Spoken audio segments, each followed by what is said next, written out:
Tasavvur qiling, siz mashinada ketyapsiz, lekin odatdagi panel yo'q. Old oynaning o'zi endi ekranga aylangan. BMW yangi New Class avtomobili bilan bu orzuni haqiqatga aylantirdi. Bu butun old oynani o'ziga xos displeyga aylantiruvchi texnologiya juda noyob.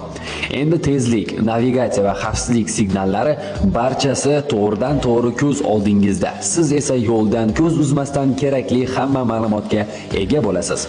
Bu oddiy proyektor emas, bu sun'iy intellekt yordamida ishlaydigan boshqaruv markazi.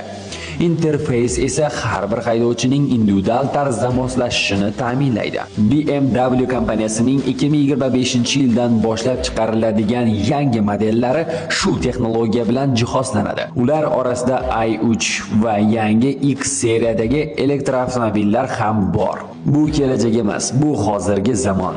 BMW yana bir bor avtomobilsozlikda inqilob qilmoqda.